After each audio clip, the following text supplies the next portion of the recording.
This is Tom Radke, and today I'm going over the 9 best and scientifically proven athlete's foot home remedies. And we're gonna give you a big tip that ties it all together. So stick around till the very end. We're starting now.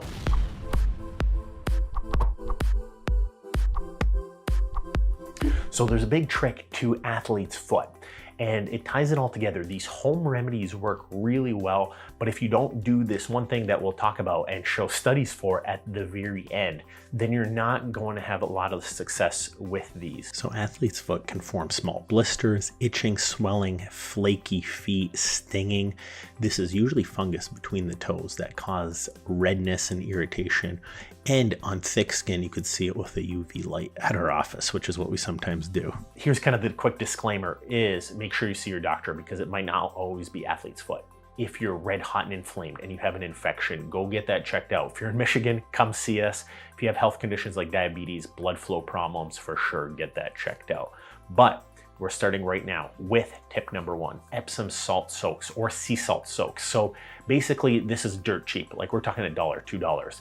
Different types of salts work. But basically for the people who live in like Miami or nice warm weather, these people never have athlete's foot if you go to the beach and soak, because salt water basically exfoliates your skin. It kills bacteria and fungus. You know, obviously there's a lot of bad bacteria in the ocean as well that could give you skin problems as well. But nice clean salt water, we're soaking for 15 to 20 minutes. This is one of my favorite things. So turn on some Netflix, soak your feet with some sea salt, get some amazing results. That works really well. Look at how thick the skin here is. This is really the trick. And there's not a lot of research studies, but this is common sense to me and I see it work so well. That thick outer layer dry skin right there, that's where the fungus lives because your immune system and blood flow does not get there. So in the office, I would trim that down for you, but that's the idea with the salt soak. It gets in there and it's easier to pop those thick skin regions off. And even though this is such common sense to me, there's just no studies really proving that this works. But like a 10-minute bath, that skin gets so soft and basically starts crumbling off. The fungus just has nowhere to hide. Number 2, this is a separate one, apple cider vinegar or vinegar. This has been proven over and over. You can create your own apple cider vinegar bath. So we're talking like half or 1/3 apple cider vinegar or vinegar. Sit for like 15 to 20 minutes while you're watching some TV. Then just clean off your foot. Number 3 is combine the two. You can put sea salt, you can put Epsom salts, or you can put vinegar with the salt. That creates like a foamy little slurry, but that does a great job. That's a great tip. It gets that skin down. It feels good after a long work day or busy day. 3, hydrogen peroxide. So obviously hydrogen peroxide, that's what you apply to cuts, you know, to keep them clean. Studies do show it will kill fungus. Is this my favorite? It's not my favorite because it can burn your skin. It can create some damage. I had a patient once who basically caused gangrene of his feet because he was applying too much hydrogen peroxide for like months because he actually threw a blood clot and he thought it was foot fungus. I understand sometimes people don't have access. That's why I feel bad even saying like, hey, go see a doctor, because otherwise why are you watching this video? But that's the kind of stuff that could happen, and that's why I have to throw that in. Just be safe. Number 4, tea tree oil. So tea tree oil does great. There's a lot of great studies. Tea tree oil has thymol in there. It kills fungus, it kills bacteria. It's a little bit more expensive, you know, and the biggest problem I think with tea tree oil is because it's a little bit more expensive, people don't apply as much and thus they don't get as good of a results. Even though tea tree oil is very well proven, you know, that's kind of the downside. It's more expensive, so people are a little more greedy with how they apply it, and thus it doesn't get great results. Vicks Vapor Rub. So I love Vicks Vapor Rub. It's low cost. It's got thymol, eucalyptus oil, menthol in there. All these things are antifungal, antibacterial. You can get some on your feet when you go to bed at night. And what happens is this does a great job. Also put some on your toenails if you have toenail fungus as well. It's a great combination. You know, pretty much all these things also help for the toenails. And that does a great job. So keep using that. Vicks Vapor Rub, great option. I recommend it quite a bit. Rubbing alcohol. So obviously alcohol kills fungus. You know, so when patients come to clinic, that's what we do. We kind of clean off all the feet, on all the legs. We clean off all the dry skin, make sure it's not hiding in any cracks. That's what we use to, and I can see that fungus like disappearing before my very eyes. But here's the danger is a lot of these recommendations that I see online, you can really damage your skin. You could create damage if you're soaking your feet in alcohol for too long. You know, it's really using it at the proper rates and under the proper supervision. Most people will probably be okay, but some people will not. Garlic. So garlic is another one. So there's some great studies on garlic. So what they basically do is crush the garlic, it puts it on the fungus, on the skin.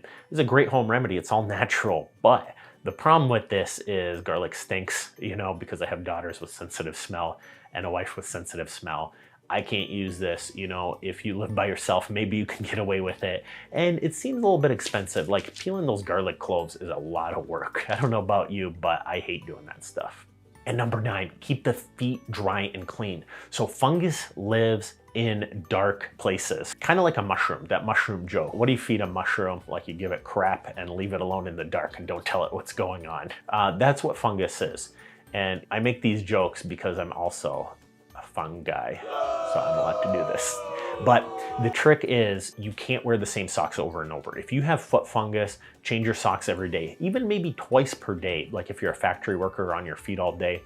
I'm gonna link some socks below, you know, because it's always confusing. I say get socks that wick moisture, but people always get confused. That's always the #1 question. So just check out the ones I show below. You don't have to buy them from me. That's just some recommendations. Clean your shoes. If you have ugly, dirty gym shoes and you're going out on a date or something, get like some Lysol spray, wash them, clean them.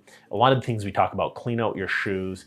You can use anti-sweat agents, so astringents, and I'll link some below too. You can use powders to dry out your feet. Lamisil powder works great. It's cheap, again, down below. Rather than talking about this for an hour, I just talk about which ones to get, and that probably can help out a little bit. Keep those feet dry, keep them clean, keep the sweat off as much as possible using all these strategies, and make sure your shoe is aerated as much as possible. Newer, more expensive shoes tend to do this, but at the same time, like leather occlusive shoes, that means the ones that don't let you breathe, they will smell, they will hold bacteria and fungus that just keeps reattacking your foot. So here's the big secret tip. This is, I'm gonna actually give you 2.